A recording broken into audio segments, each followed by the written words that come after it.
Thank you very much for this warm introduction. Great that so many people of you showed up.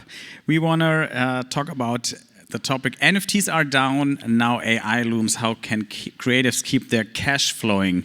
So we want to talk about the current hype around generative AI and focus on the theme of this year's publica, which is cash. But as you all know, even before there was ChatGPT and Midjourney and Stable Diffusion, life as an artist and a creative wasn't easy. If you were an artist, you had to make money by doing it the old-fashioned way in the conservative art world, with a lot of gatekeepers, so not everyone made it.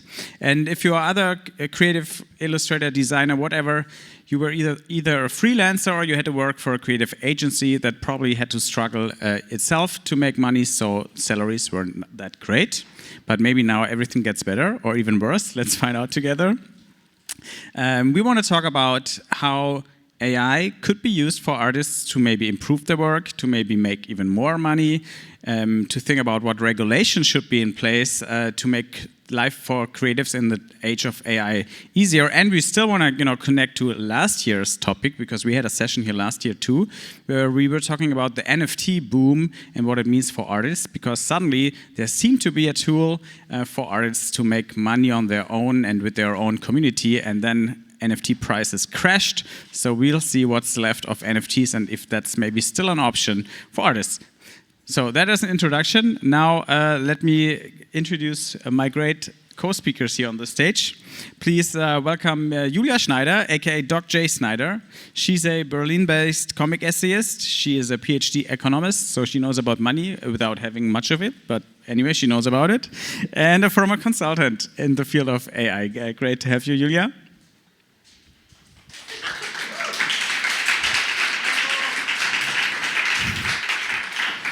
That's it. Next to her is Nico Abramidis. He's an artist based in Berlin and Munich. And with his work, he opens up a diverse spectrum that deals with economic structures and visions of the futures. And he worked with Web3 technologies and also AI, but he still does kind of traditional physical art. So he's an expert for this field. Thanks for joining us, Nico. Last minute. And there's Margaret Warzecha. She's an art and creative director and partner at Studio SML, based in Berlin, with a focus on editorial and identity design. Hi, Margaret. And my name is Wolfgang Kerler. I'm a journalist based in Munich, co-founder of 1E9. We're a media startup that covers technology and the future in a digital magazine in our community and through events. Yeah, thanks. So my first question, let's get emotional first. Last year, or 1.5 years ago, there was this huge NFT hype that suddenly money was flowing into the art world. Then there was a crash, prices crashed down. Then we're like a few weeks, kind of a break. Then everyone discovered Stable Diffusion, Midjourney, DALL-E, and then ChatGPT finally brought generative AI into everyone's field of view. So how do you, as people who earn their money with creative work, how do you feel right now that machines seem to take over your work? Can you still pay your rent? And, what's your feeling? Maybe Julia, you want to start? Okay. Thank you, Wolfgang, and thank you for the warm introduction. Well, I think I'm mostly fascinated, actually, because I made a comic about NFT last year. Non-Fungible Comic was the name, with Noel Kröger. And there we already discussed if it's not just a hype and if there's not also dangers for artists, putting a lot of money in it and maybe losing a lot of money, but also chances. And I'm really fascinated of Gen AI too, but for me there are problems like being like very, how do you say, a single person as an art, like the problem of union, of forming a union as artists, like we discussed at the meetup right now, Creators and Artists Unite. This is something I'm really interested in, and I'm also aware of problems like sustainability, which is still a huge problem concerning AI. Yeah. So I would be really glad if there was a possibility with AI sustainably earn money. Yeah, let's put it like this. But at least you're still kind of optimistic. That's what I hear. Margaret, what about you? Your agency is making money with creativity. So how do you feel right now? Creative work, yes. I have to say, for me personally, it feels a bit like a roller coaster. We as designers are actually used to technological change, you know. I mean, you can start with like the analog and the digital, the computer, and you know, so we are kind of used to it, to also explore it, and we have to deal with it. But I think this is a special moment in a way because it hits really through a very simple interface also. It hits like all levels of society and all levels of creative work, actually. And I think that makes it special in a way for us in our work of field of work. But what scares me, what's really like difficult is the speed of development, the speed of distribution of tools, invention of tools. I have the feeling it's pretty hard to like keep it up and keep yourself informed. Thanks. And now the artist, Nico, what's your opinion? Yeah, I mean, I'm also 90% optimistic and fascinated, of course, by generative AI. I'm using it a lot, but the rest of the time, the 10%, I'm deeply scared of of losing grip to reality, and I think that's like not only in like using it as an artist, but also in the broader picture. Like it's just a danger that we are all losing, or maybe already have lost grip to reality, and that fears me. Yeah. Maybe we live in the post-reality world. We're not going to talk about this. It would take too long. Let's stick with generative AI. When and how did you first come to use generative AI or to think about it? Do you still remember your first steps? Margaret, maybe you want to start? Yeah, it was on different levels. Like, first of all, of course, my smartphone did a lot of like new things, but actually to use it, it was more like DeepL, I have to say, like text-based work translations. And of course now Midjourney, you know, when it started, it was kind of like playful, excitement. But what actually hit really in the field of like a professional practice as a designer, I went to a conference on 2019, and a huge agency presented the introduction of a layout creator based on AI. And it was like a huge brand agency from Berlin for a huge like client. And when I learned about that, like in the first moment I was like, oh my God, we are doomed, you know, because all the like applications of, in this case, branding and, you know, was implemented in-house. So the people are not, no creatives could like do their work there. And it was like featured as a big success. And that was the moment where I thought, okay, we have to talk about that. Yeah. Nico, do you remember your first contact with AI or generative AI? Yeah, I mean, the DeepL was also the first contact, but I didn't take it seriously. But like a year ago, a friend of mine whom I worked together on a blockchain project put me in this Midjourney alpha beta, and then it absolutely hit me, and I generate like 5,000 images, and yeah, and I'm still. I realized lately that my conversations, my messages with real people are less philosophical than my conversations with AIs. So because there's a lot of like questions, a lot of philosophy that I put in those prompts, but with real people it's usually functional. Like, when are you there? I'm on my way. Yeah, we had this conversation a few minutes ago. Julia, what about you? This is really funny. Just one question. Can you still see, I mean, can you still aushalten, endure pictures of Midjourney? You still like it? Yeah, I mean, you cannot really, in the end, you cannot really see which is generated by Midjourney anymore. So you still like to play around with Midjourney? Yeah, okay. Yeah, because I'm just, yeah, it's just like a going just like a maybe TV in earlier days. People watched TV, and I'm doing this instead. Whenever but also writing text with ChatGPT. It's like it's all one mashup of data, and I don't know. I have like several projects where I'm using that outcome, but I don't really know if I think it's good or bad. Yeah. No, I was just wondering, because I really use a lot of ChatGPT, and I'm doing also this philosophical or sometimes also really emotional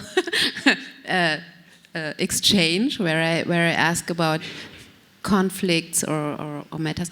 But coming to your question, I think with my first comic, We Need to Talk AI, I use really a lot DeepL because I wrote it in English, and as you can hear, I'm really not a native English speaker, more like a Franconian. And so I really used a lot of DeepL, and the funny thing is, I think in the Danksagung, in the saying thank you in the beginning of the We Need to Talk AI comic, we really thanked Google and Google Images and DeepL as AIs to do this comic on AI. Yeah, I think this was the first time doing Gen AI. Regarding questions, if you have questions, keep them in mind. We will have time at the end of discussion to take a question, and there can be anything related to cash and art and Gen AI, but keep them in mind.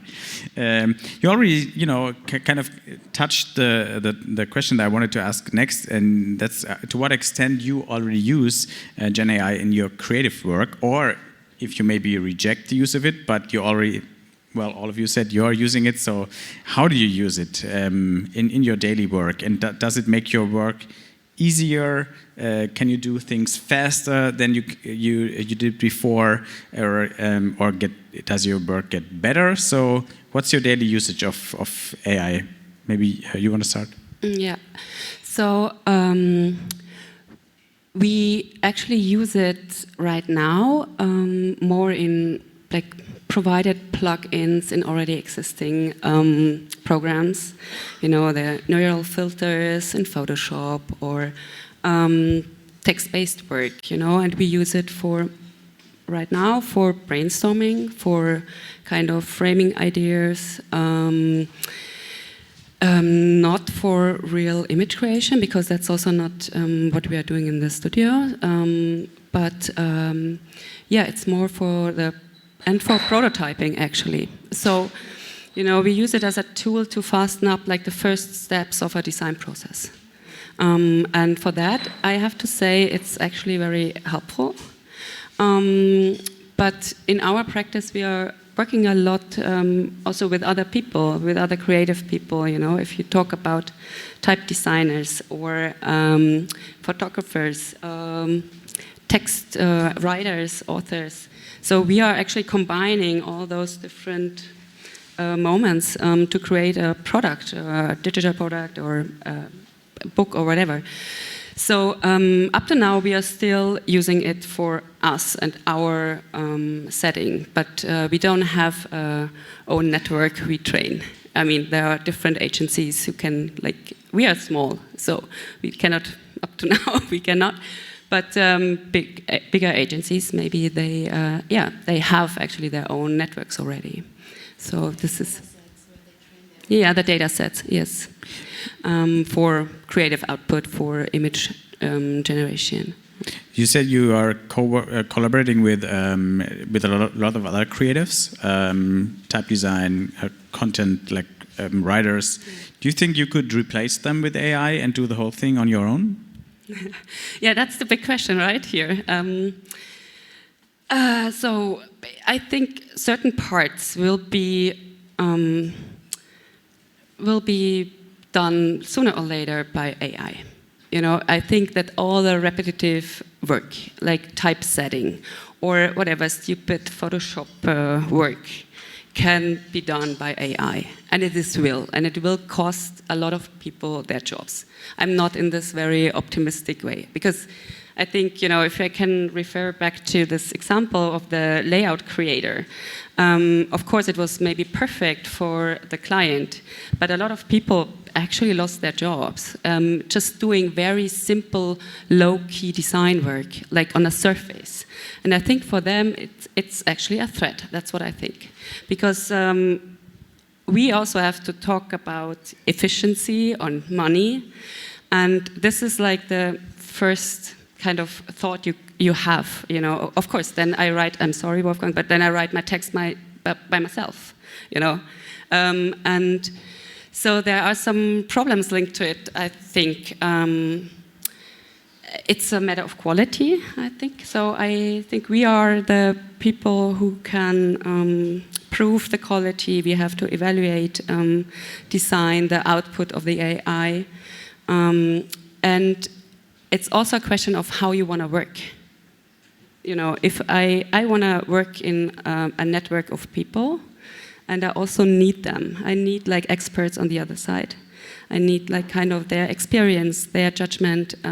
So up to now, and I also want to support them. So of course I buy a typeface, and get, you know, of course. So I think it's really a matter of attitude we have to talk about here.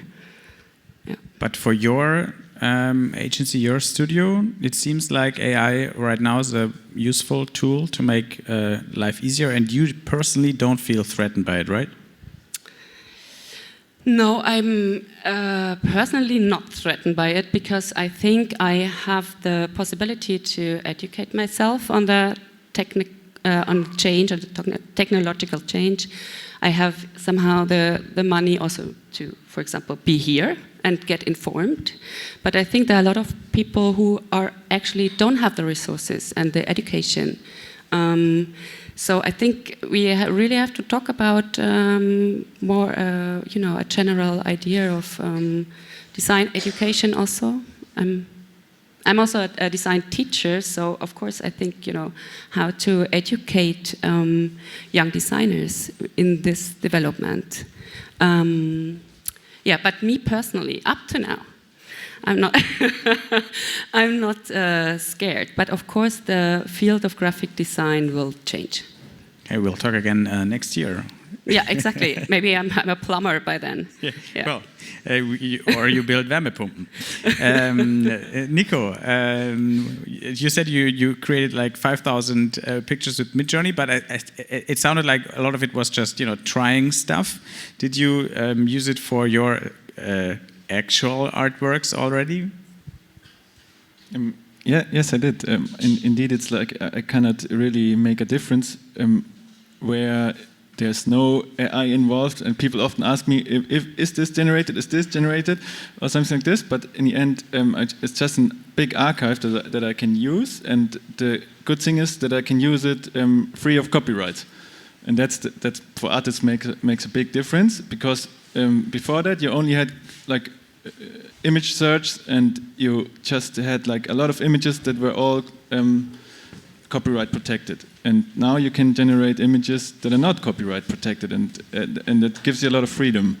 Like that's for me that makes a big difference. And so I have an archive that I can completely freely use, and then sometimes I just take I draw sketches from generated images, and then then it goes vice versa, yeah? And and there's still a lot of work to come from that. So, yeah, because it's evolving so fast. So I didn't had really the time to really look on all the things I did. I'm just accumulating.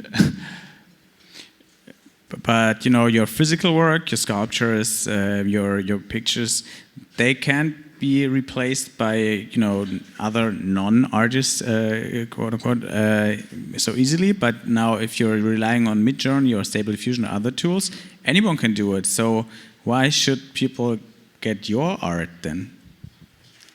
I mean, the good thing about the art that I'm into it is that it's not only living in one space. It's in the digital. It's in the real world. It's in the language world. It's like in a social, economic world. So it's in a lot of realms, and that's why that's why it's still interesting. If it would be purely digital art, then of course everybody can generate it on their own. Yeah, but that's not what That's not what it's about. Going into a museum. If you go into a museum, it's like a physical experience also. And and I think these experiences they won't be replaced so fast. But even if you're, do you want to add something? Sorry. Yeah, can I add something? Sure. Yeah, because you said the experience of art, and something I missed in the moment before. I think now we are all talking about like production, actually, like production of art. But I think we also have to talk a lot about like the consumption of design and the art, and the consumption of visual output. Because what I see on the first step is that we have, like you said, how many images did you create? Like 500, you said? 5,000. Oh, I'm sorry. 5,000. So there will be like a vast amount, a huge amount of output, whatever, like generated output. And it will get more and more and more and more. And I think it will devaluate, or that's what I'm a bit scared about. It will devaluate the creative idea or the creativity. So, and we have a very simple interface, a chat-based interface, so everyone can kind of feel creative also. That was also you were talking about. You can feel creative, but so I think we have to talk a lot about what is actually the value of design, in my case now, or the value of art, and also the role of a designer. It's not just the surface, it's more like, you know, the layer behind, like content-driven work. So, and I think this is the danger, that, you know, people think it's just there like this, you know, and they think AI is, you know, they don't get it, that it's maybe not independently creative. So I think that's a bit the tricky part. I'm sorry, can I? But do you also refer now to the rights problem that you do? For example, you do a beautiful book, and then it's in a data set, and then everybody can use an AI tool and make a beautiful book like this? Yeah, of course, that's a next step. Yeah, but I'm also up to now really about the general idea of creativity and the value of it, and I think that there will be. Also, you know, thinking about like visual standards or, you know, visual codes. I think this will be like a broad mass, provided by the different, like the open source AI. Tsunami of content. But Nico, I wanted to come back to one thing. Now you said it's about the experience, but now talking about the art world in general, there are artists that only do digital art that lives on screens. What distinguishes their work from my work? You know, I can do Midjourney, probably not so good, but who knows? That they exist as a real person. That's the only difference, and I think that's something important in the future, that we need to value real people. This is so interesting, because I just happened to be at the Future Music Camp. David, the host, is here in the second row. And we discussed if there's the possibility of AI music, how do you say, avatars actually, of AI avatars doing music, okay? Because this is, of course, the fear of many people who are doing music, that they are replaced by AI completely. And I was driving in a car with Eric, who also created this here with us. And we thought about that. I think that people need, after a few years or maybe after a few months, they need a real person doing music, because they're usually, I think so, that they're interested how this real person lives their life, how if they have kids, or if they like sushi, or if they go to Mallorca on vacations and stuff like this. And I think this is actually, or I don't know if we have the same opinion, but I think this is why I think that artists don't have to be, will never be replaced, actually, for one thing, because they want to do the stuff they're doing, and for the other thing, that people want art that is done by a real person. This is my opinion. But regarding the other thing, from a labor economist view, because I'm a labor economist too, actually, I think that things that are replaceable and you don't have money, then you will replace it. So I really, really enjoy working with artists, and I'm really bored by Midjourney, actually. For me, if I'm doing a text and I'm doing a comic, I'm usually working with artists. And I really, really enjoy this first moment when the picture and the text come together, and the picture is by a person and not by Midjourney. I also did like an experiment with you on where we did the generation with Midjourney or DALL-E 2, but it was really a little bit, I mean, it was crazy, but it was a little bit boring, right? And this is a huge difference for me.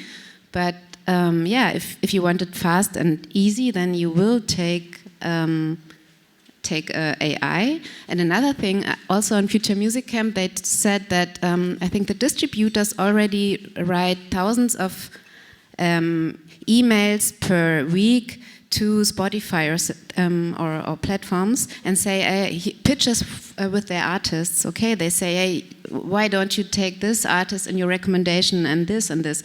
And this, of course, a pitch is something that will be replaced by AI, of course. And also now, Spotify, for example, get 100,000 of pitches a week. Nobody can read this. So in the end, we have AI bots writing for AI bots.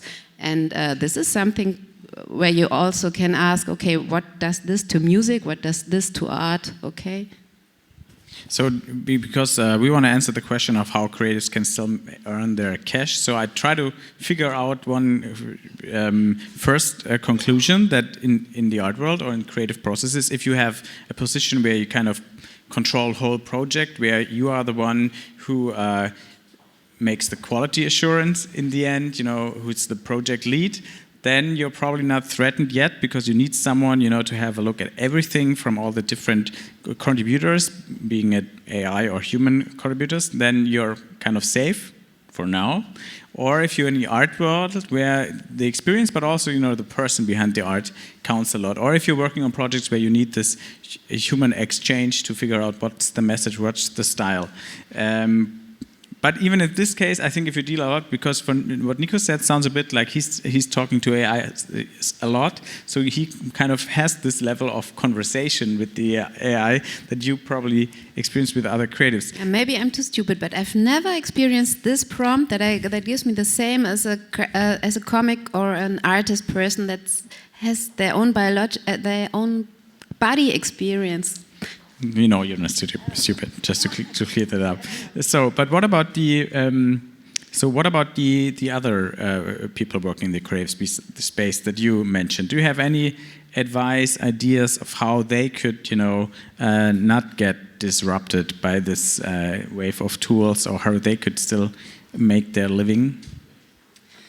Well, I think you have to take care of it. You have to inform yourself. That's the first thing. I think, because it was also kind of the question, can you ignore AI? And I think you cannot.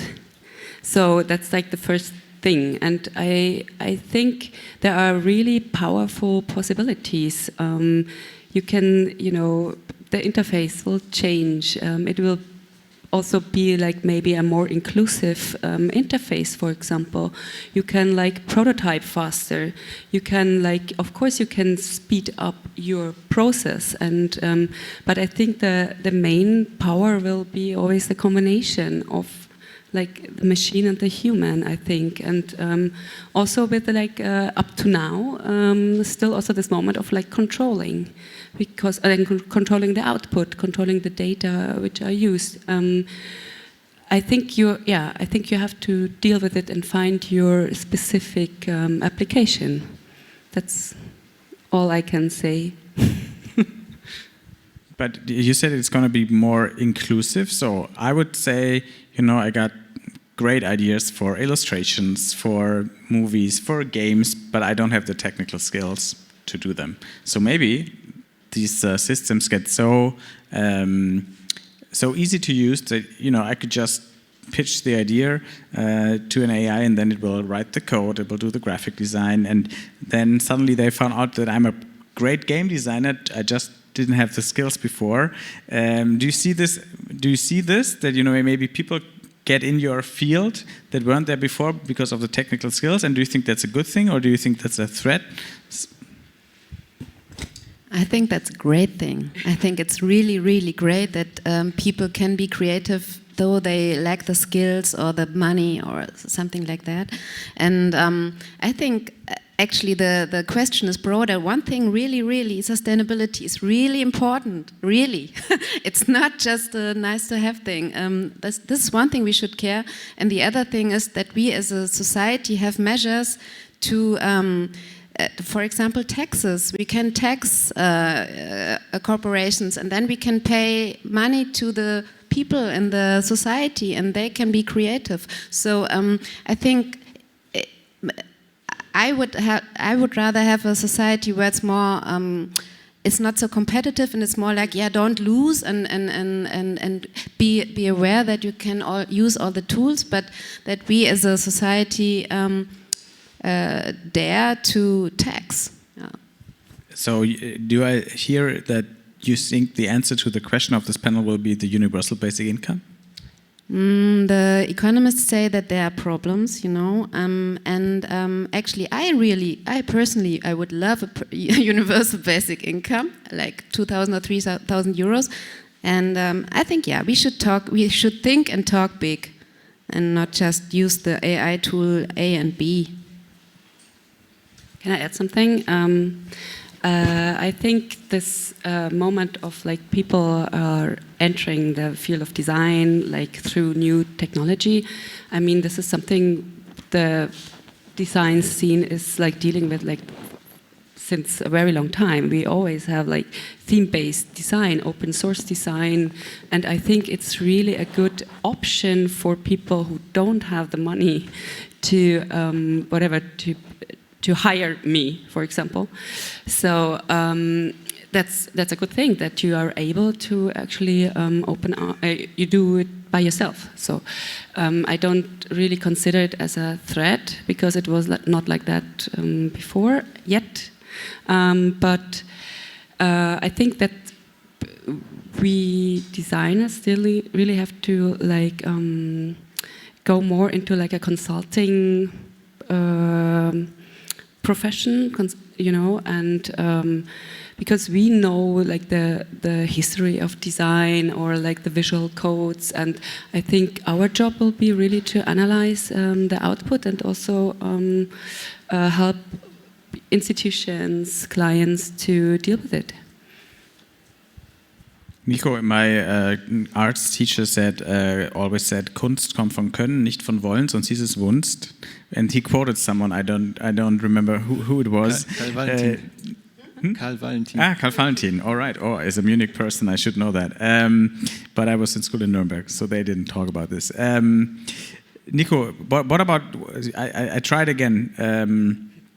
If everyone can be an artist, what is your business model then? Yeah, I mean that's the thing. No, if everyone could be an artist, everyone could afford a studio and could quit his job or her job and live and work as an artist. But that would be the dream. If people just would quit their jobs and start being poets, being artists, and had the time to live more ecological, that would be a dream, but it doesn't happen. So everybody could be an artist, of course, but not only since generative AI or even before. Everybody could become a conceptual artist. That's not something where you need to actually. But I think it's not in our society. We're not ready for all becoming artists. That's probably true. Let's talk about a more boring topic, but still important. The question of copyrights and data sets. How do you feel about the fact that many of those AI models were trained with the output of a lot of creatives, journalists, whatever, be it ChatGPT or the image generators? And of course, the artists weren't asked if it's okay to use their work to train AI models, and they didn't get paid, and now you can't untrain the AI. How do you feel about this? What would be your proposal, or what to improve the situation, to maybe include artists and creatives in their work in the process of training AI and earning money with AI? What's your thought on this? Any ideas, or are you all satisfied with the situation? I have an idea, but it's not mine. It's from Peter Knies, also Future Music Camp. It was really inspiring. He said, and I thought that was really genius. He said, like, yeah, why don't you make this distinction between producing data from the normal person and the artists and giving your data to a commercial firm? Because all our texts are in generative AI, right? Every post you wrote until 2021 or whatever could be in generative AI. And he said, well, as a society we have tools, we can tax companies for commercial use of data, and then we also lose maybe the cult of being a genius, of being an artist, you know. Well, I have like an understanding of, of course, if you take a resource for free, this is not okay if you're doing a business model, so you gotta pay taxes, okay. Any other ideas of how to deal with the copyright and data usage issues?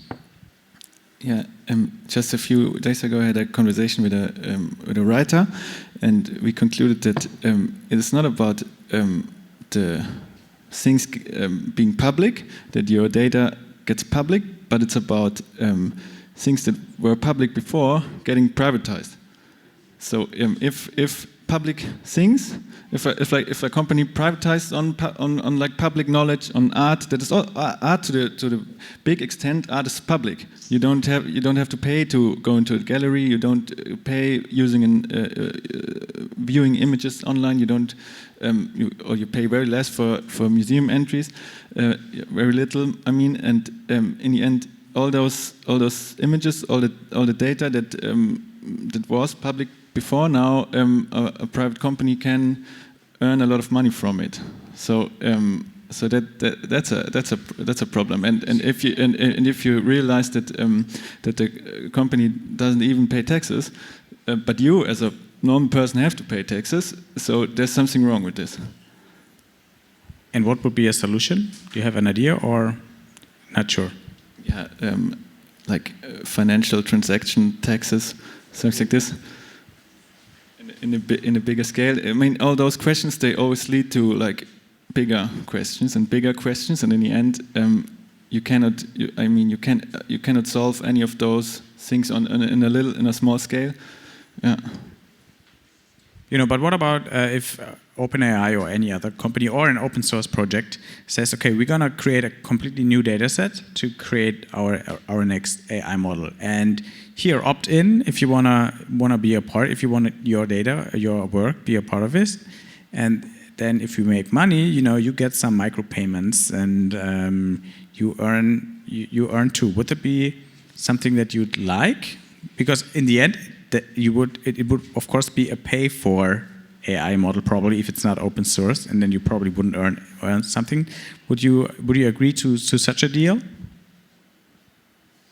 I think I would. I'm also working on a project for because I'm all like coming back to the NFT hype. All that got me in was the possibility of having like certificates, and I like the idea of certificates a lot. and in the end, we need also certificates for just human beings, and I think in the future we will not be willing to spend money on something that not has a certificate, and I think that's something I'm looking forward, because now the possibility of getting scammed is very high, and even with the AI, there's like scamming gets more easy. We had a meetup before. It was called Creators and Artists Unite, and was about the question: how could creatives join forces to make their voice heard? Now we are seeing this problem: public data, public art getting privatized for business models of big tech companies, and there could be regulation, but big tech has a lot of lobbyists. Maybe the traditional art world has some, but maybe not too many. How could creatives make their voices heard better than now? How could there be a strong position in this public discourse? You have any ideas or dreams? Where's the IG Metall for creatives? Yeah, that's the question. Where is it? I mean, I think I'm actually waiting for that since a very long time, but it's not happening, because it's especially in the design field, it's very much about like an independent, capitalistic-driven, service-oriented practice, and so of course the pressure is very high, the competition is very high, so that for a very long time there was no like union like in a bigger scale. I mean, there are tries, but I think this has definitely to change, because otherwise we will like deconstruct ourselves in really also in the need to. We always talk now about like efficiency and make work more efficient, but that's not like that's just one point, but actually not the most important for me, at least. So we have to talk about different models, and yeah, it was a very interesting meetup there, talking about different systems, corporations, different systems of payment, and actually also networking, and at the very end, kind of like a supportive system. If you want to know more about the projects and the ideas of cooperatives for artists and creatives that we talked about in the meetup before, check out the agenda tool. There you'll find the speakers who shared their knowledge, and then you can reach out to them. Maybe there's one organization for you that it will support you. Let's talk about the NFT hype. You already touched on this. So first of all, what was your role in the NFT hype? Did you make a lot of money? Did you lose a lot of money? Are you still selling NFTs? Do you still have your community? What's your status, your NFT status? Julia, you did a comic. What that was? A non-fungible comic. I thought Nico is the man to answer now. I thought, of course, because it's so funny to do a non-fungible comic as an NFT, but then it was too expensive to do it as a joke, and we have 15 minutes left, I think, Johanna just said. Yes, I know. Okay, so I don't own NFTs, and I think actually as a way of certifying good things, they are valuable, and I think they are not dead, actually. I think the hype was really a lot about being a millionaire in a short time with crypto, and this was something I didn't like, but I think the idea of trying to live of your art, this is something I found really good and interesting, and also the idea of forming collectives within blockchains I thought was also good. And of course I had the sustainability problem with blockchains, but I think you get my message. Get better. Ethereum is far more efficient now. Yeah, that's Nico, good. you released NFTs, so you even built an own blockchain ecosystem. So, but do you think it was worth it, all the work and the thoughts, or is it over? Yeah, I mean, whenever somebody says to you, make money online fast, there's something wrong. But with NFTs, there was like also blockchains behind it, and we have to divide those fields a little bit, because like the technology behind, of course, can deliver like many possibilities for the future. That like I said, like certificates. And that's something I'm still working on, and which is still ongoing, and it's still also ongoing that collectors are now willing to pay for digital image, for digital content, basically, or for something and that's also a breakthrough somehow, because now you don't necessarily need to have the space or have the logistics. You can just say, okay, I want to support this artist. I'm buying this. I'm just buying a sentence he wrote. I'm just buying something, but I'm spending it on this NFT, and this kind of is still there. That people change their minds. That an artwork not necessarily needs to be physically there, but I have to say something needs to be there. It has to be like the person needs to be present, or like some material. I think art would not be possible for me without the physical experience. I think we are like that. That also has changed since the NFT hype. That people spend a lot screen time on this. So I think now everybody wants to reduce screen time. So. There's also a change I realized. Yeah. Just coming back to the certificate idea that you mentioned and that you touched on. So, do you think that NFTs or the blockchain technology, where you can, kind of put in the guarantee that something is like real, or the origin of something, you can prove the origin of something on a decentralized network? Do you think that could be important in the age of generative AI, where you can just use a generator and say, do me an artwork in the style of Nico Apamidis? Yeah, I tried it often, but it's not so easy, because I don't have a huge data set. But yeah, and also I think the certificates will be more for transparency, and this you can I could fill another panel with only speaking about certificates, because it's not so easy to just have like the CO2 certificates. Now we realize I asked that myself all the time. Why we don't use like blockchain for CO2 certificates? Because then would be much more secure than those stupid papers we have now. Yeah. And I think AI can, to the same, like Julia said before, like AI can contribute to climate change, and I can contribute to really huge problems that we have, and I think we really need to bring together those worlds somehow. Margaret, finally, how much money did you lose with NFTs? Yeah, 0 actually.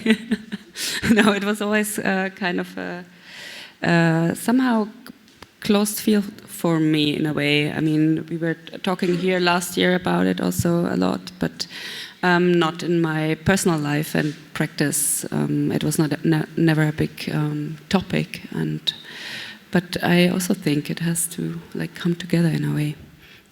But I get the message that NFTs aren't dead; they aren't just hyped anymore. And we'll talk about hypes for the last question. But now I wanted to ask if someone from the audience has a questions, and if so, there's one mic right behind you, and there's one mic over here. So if you want, you can stand up and go to the mic. Thanks. Whoever's first at the mic starts. So you're first.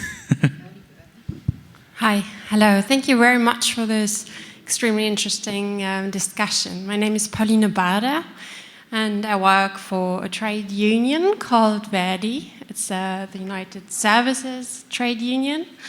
And you spoke about unions already and this need that is there to really get heard and how to do it. And I'm working in a project that's called Haus für Selbstständige, so the house for self-employed workers. It's quite new. We are just started here in Berlin, and the goal is really to provide information about the amazing resources there are already for self-employed workers. Then to support that there's a strong network amongst people so they can learn from each other and support each other. And we also want to provide workshops on how to get organized and build powerful campaigns, like how to talk to other colleagues, for example. And yeah, so you'll definitely hear from us. And thanks a lot also for the invitation, because Julia Schneider made us aware of this workshop. We're very happy to be here. So do you have a question, or was it just, That was just if you want to, remember her and reach out to her if you want to know more about, because of course there's not an IG Metall for creatives, but there's Verdi for creatives and Comic-Gewerkschaft and other organizations. And now another question.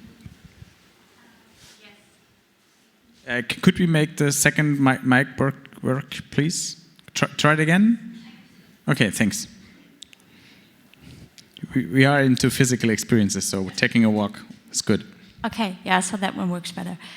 So just one quick remark, because we were talking about unions and unions for creatives. There's an amazing project from Holly Herndon and Matt Dryhurst. I'm not sure if all of you know it, but I can highly recommend you checking it out. It's called Spawning, and it's about the opportunity to opt out for artists to get trained or to get their artworks used for training. But my actual question is about sustainability, because a few of you touched upon this topic right now. And some artists were not willing to use like blockchain technology because they were saying, yeah, this isn't like sustainable enough. Now we have AI, and there are like several studies proving that ChatGPT uses like 10 times the amount of energy than like a regular Google search request, for example. So how do you feel about the ethical problematics that are kind of emerging out of this? Or do you feel like a moral, need to maybe reduce the amount of requests? Or is that something you're not concerned about at all? Thank you for that. Check out the Holly Herndon website. There you can search if your artwork have been used to train AI models, and you can opt out if you don't want that in the future. So check this out. Google it. It's much more energy efficient than asking ChatGPT for it. So, Nico, 5,000 pictures with Midjourney. That's probably 2 flights around the world. I have no idea, but it sounds like it. Do you have moral issues with that? Yes, some I have them, but I cannot resist somehow.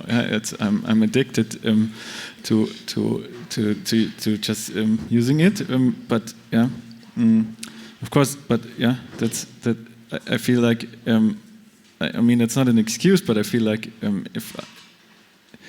if I would not use it, it will be used anyway. So, but of course it's not. Like I said, but somehow I feel like those technologies, you just have to educate yourself on it. You cannot ignore it completely, and and for the arts also.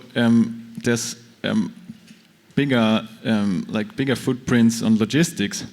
When you look at those big art fairs or big art shows where huge crates get shipped all around the world all the time, so